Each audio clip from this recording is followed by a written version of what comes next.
That's ISO. Rack it up, I got a bit of the bank to make me. The session will focus more on cybersecurity intelligent practice. So why is it a must for today's enterprise? So we'll do more on a sharing of best practices in cybersecurity, but more than that, we will share also to you the trends that is happening in the market right now. What are the threats? What are the latest tactics, techniques, and procedures that the hackers are using, and how we combat these threats to be able to survive this ever-evolving cyber world. Let's understand first the motivation. Let's step back, no? Why do hackers do what they do? Why are they attacking enterprises today? These are four motivations of that: political, ideological, economic, socio-cultural, and military. For attacks targeting enterprise, the main reason is economic. No, it's more on personal or corporate gain. They want to extort money from their victims, right? So, like for example, the ransomware. So they will push the ransomware into your infrastructure, tell you that you have been ransomware, give you a notification, and then saying that we decrypt all your file, encrypt all your file, and we will only decrypt it. We will give you the decryption key if you pay, for example, 4 million pesos, right? So that's the way that the attackers are doing it right now. Here in PLDT Smart, for the last 2 months, there are numerous customers approaching PLDT for help because they got ransomware through the classic phishing, their email were getting compromised, and we have to understand that the weakest link in any cyber attack in our organization is our employees, right? So we have to have a good cybersecurity awareness and training for them. Others, like political and ideological, is mostly on the government side, like take, for example, the black energy malware, right? Socio-cultural, you don't get further anymore, right? What happened to the COMELEC, no? So the website of COMELEC got defaced because of some protests against our government. And military, they are using it as spying to other countries like, the superpowers, China, US, Russia, and even the war that is happening right now between Ukraine and Russia. More than the physical war, there is an underlying cyber war ongoing. We have prepared some sharing of what is happening in the retail and logistic industry, and later on also on manufacturing. We researched latest breach that happened so that we will have a greater understanding that cybersecurity cuts across all industry. So these well-known brands. And unfortunately, there is one retail company here in the Philippines who got breached in 2021, right? So the incident is that a data breach compromises the contact information of thousands of customers of that retailer, and it hit 22,000 customers, at least exfiltrated data, So that is the first reason why these hackers are doing what they do, even on the retail setting, right? So the crown jewel that they are targeting in your organization are your customer data. So the others are compromised, included customer names like name and group, contact details, payment card information, right? So those are the ones being targeted by the hackers. And that is valuable. In the dark web, they are selling credit card information. They are selling personal identifiable information. You will wonder sometime, right? Somebody's texting you, but you don't know how they get your numbers, right? Because it's being sold online. It's being sold on the dark web. Now we further analyze why this hack happened, why this breaches happened, and contemplate on what could have this company could have done better to prevent those attacks. And this is the result. So I will still use the Philippine retail company who got breached, right? So the analysis on the incident that happened to them is that, again, a ransomware attack. So this is 2021, but there is a ransomware already being used, was launched against this retailer, and they don't have visibility or whatever security control on their endpoint. So number one, guys, in cybersecurity, just knowledge sharing, visibility is absolute. Visibility is very important in cyber because you cannot protect, number one, what you do not know, and you cannot protect what you do not see. So if I ask you here, do you actually know how many specific assets do you have in your infrastructure? That is a direct question. I don't know if you have a direct answer to that, but you contemplate. If you don't know the answer, that means that you have a lot of bases to cover. But at least if you have an idea, you tell me, Alex, I have at least 1,500 assets in my infrastructure. Then good, because you have an idea of how many of those assets. Now, the next question to that is, do you have visibility on those assets? Do you see those assets in your infrastructure? If and when a cyber attack happened to those assets, could you easily respond and recover? That's the question. Now, for this specific Philippine retailer, if they could have invested on an endpoint advanced security, to protect the asset and device from ransomware, it could have happened because they have visibility. Right then and then, when the ransomware hit them, the endpoint advanced security solution would alarm them and would mitigate that attack. Now, the realization here is that, sometimes company is saying that, Alex, for the last 5 years, we haven't hit by any attacks, right? So again, I will go back to the perspective of it's not longer a question of if and how, but it's a question of when. When will your organization be breached? No? So yun na lang yung tanong ngayon. And the realization to that is even when that breach happened, that could have a catastrophic effect to your organization in terms of financial, right? Your revenue will go down, the trust of the customer will be gone. Now, what if I invested something or some portion of my revenue in at least fortifying and enhancing my cybersecurity control to be able to protect my infrastructure? Then I think it's a better business case, right?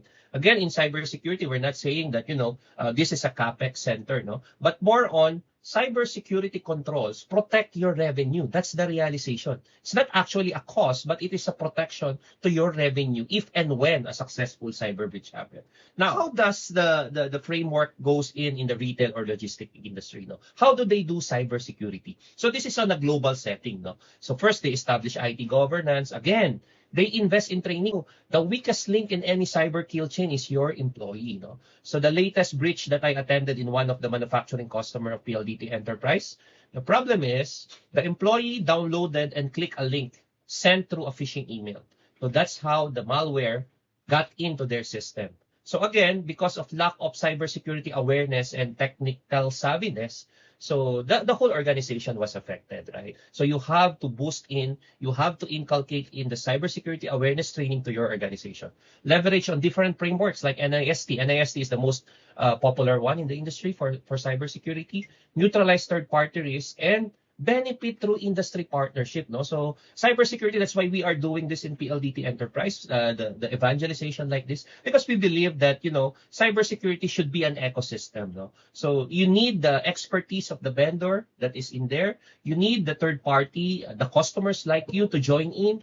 PLDT as a telco coming into the picture, all of us play an important role on this cybersecurity awareness campaign. And to combat this cybersecurity threats that is happening right now, we need the help of each other to be able to fortify and strengthen our defenses. Let's go into the manufacturing sector. So these are some of the breaches that happen. No? So again, the concept here is that it cuts across all industry. I want to take on a JBS Food, this incident. Imagine, they are a meat processing company, guys. So how do you think that the hackers would be interested on a company that is processing meat, right? But the Rebel Group ransomware exploited them and they paid around $11 million worth of Bitcoin, no? So this is paid through Bitcoin, not even money, no? Currency in dollars, no? So meaning, Bitcoin is untraceable. No? So hackers are getting highly sophisticated, highly trained, and highly organized. Now, to understand what really happened, so this is what happened to that. No? The rebel hackers were able to infiltrate the JBS network and deploy ransomware. Again, there is no control that was in place to protect it. And most often than not, those are being targeted by the hackers are really the endpoints. Again, if they could have deployed an endpoint advanced security to have visibility in those assets, it could have ever happened. No? So now, let's move on how they are doing cybersecurity in manufacturing and logistics. So they have a different approach in manufacturing. No? They have very specific industry services. No? They do a risk-based approach. So they understand first the risk, right?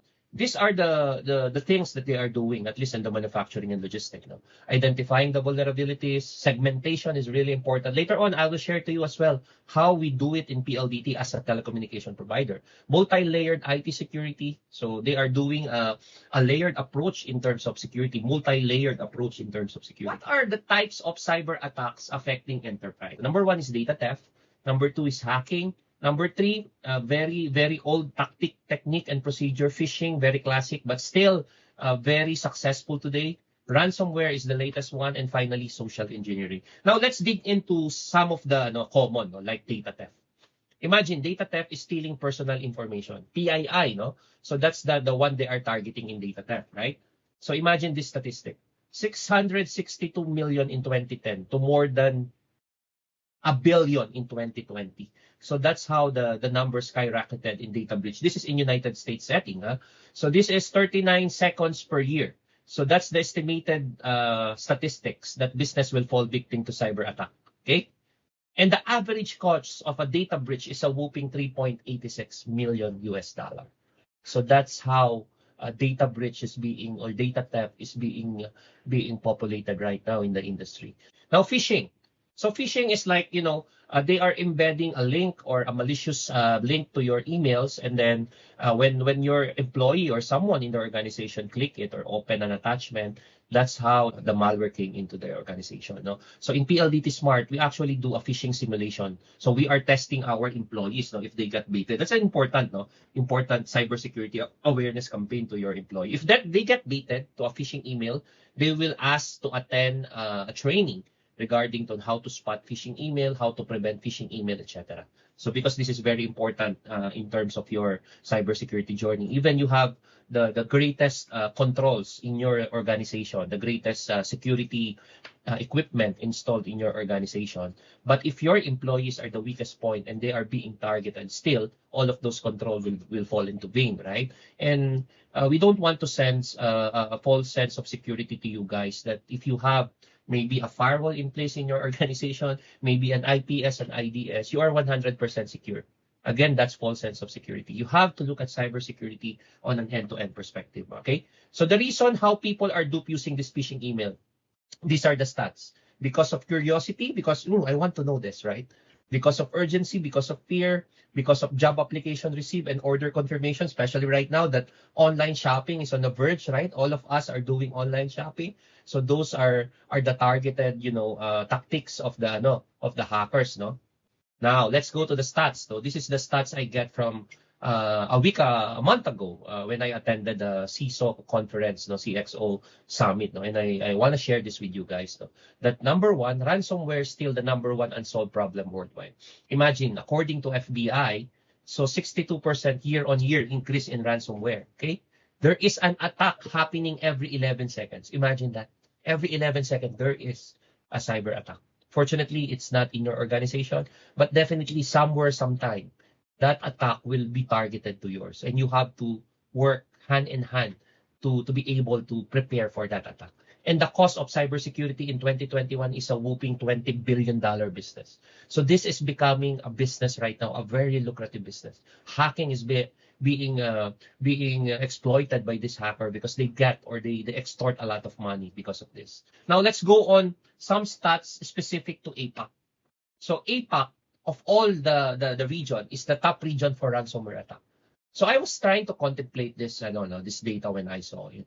Then I realized most of the emerging economies are in APAC, right? So most of the new technologies are being deployed here. And this shift from one technology, from a legacy technology, old technology, to a new technology creates a lot of attack surface. That's why my conclusion here, that's why APAC is the most attacked region in the world, is because we are the emerging region in terms of technology, in terms of economy. Imagine, there is a ransomware happening 51 times per week. And there is an increase in attack just a year from 2020 to 2021 of 168%. Now, this is the most scary data that I get from that event. Philippines is in the crosshair of a ransomware group. Imagine now, we are the number one in Asia Pacific. That is the most attacked country. This is according to Group IB. If you research, Group IB is a non-profit organization. They're intelligence group doing scouting in terms of cybersecurity events in the region. So we are named number one most attacked, highly targeted in the region. And financially impacted, 69% of Philippine companies. So this is a scary number. 69% got affected by ransomware in 2021. Now, I am trying to question this when I first saw this. But I realized when I get to interact with customers already for the last 2 months that many customers are reporting that they got ransomware. Now, I already, somehow believe this stat that, many companies really, some are not just talking or not just saying that they are being breached for privacy reasons, right? Or maybe for the the protection of their own company, that that will be a public knowledge that they get breached. But more and more companies right now are getting breached. But the skepticism, so again, in the Philippine setting, it's very good that 70% of these companies, they expect a breach coming in the next 12 months. Okay? And 51% of the 69% paid ransom, right? So they are paying ransom in terms of the cyber breaches. So imagine the impact in terms of financial and reputation. Okay? This one I get only last week when I attended the global adversary event, no, in Grand Hyatt. So these are the top 10 targeted sector in 2022 HAFAN. This is the most recent data that we got. Industrial, manufacturing, professional services, of course FSI, healthcare, tech, academia, retail, legal, logistics. So these are the top 10 targeted sector by ransomware in the first half only of 2022, which shows only, again, our idea that cybersecurity cuts all industry. Not because you are in retail, you are already safe. Not because you are in healthcare, you are not targeted. Not because you're on professional services, you are targeted. In cybersecurity today, everyone is a target. Even us, as a person, right? As an individual, you are being targeted by these hackers. Always remember that one. Okay? Now, the global concern for ransomware, I just want to pass this through so that you have an idea why is ransomware being populated now. So like this attack, SolarWinds, Colonial Pipeline, JBS. But what I want to highlight here is like this. Major firms like Microsoft, Cisco, and Intel were also affected. Imagine, these firms are big tech companies, right? That we think are already cybersecurity sophisticated, technology savvy.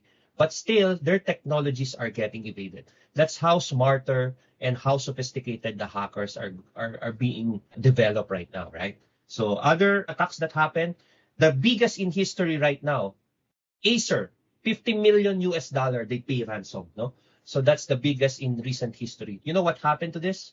Unpatched Microsoft server was the cause of this attack.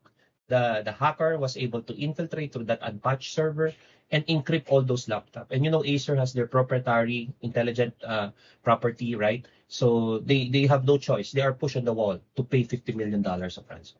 Okay. Now, if there are CISOs here or security heads who are attending here, these are the top 5 priorities that the industry is saying for CISOs like you going into 2022. Again, number 1 is ransomware. How will you protect your organization from ransomware? Number 2, securing remote work, because all of us work from home nowadays. Hybrid working mode is already accepted. Third-party libraries or third-party partners who could be also liable if and when a breach happened to you. Talent shortage, because right now most security professionals are really scarce, right? And finally, securing the supply chain. This is the value of PLDT Enterprise, okay? So our holistic approach to cybersecurity, we abide by the data privacy in terms of data protection. We have our own threat intelligence. We are partnering with you as more than a customer to PLDT. We want you to be perceived as a partner moving forward in your cyber journey. Find time to discuss with you one-on-one if you got interested. But I map the services of PLDT and Smart or PLDT Enterprise to the capability. These are the offerings that we have. If you are interested, you just reach out to your respective RM. We could have a deep dive session about this one. And finally, I want to end my slide by sharing you this. So this came from our chairman, MVP, Manny V. Paningliran. He used this in one of our executive sessions. He says, it's either we pivot or we perish, okay? So very timely, very applicable, not only in cybersecurity, but ICT as well, that if we don't adapt to changes that is happening to our environment, the possible thing that will happen to us is to perish. That's why in PLDT Group, we want to partner with you, we want to assist you, we want to leverage our expertise to be able to share to you as our customer. And you partner with us, and we work together on this journey to be able to protect your organization.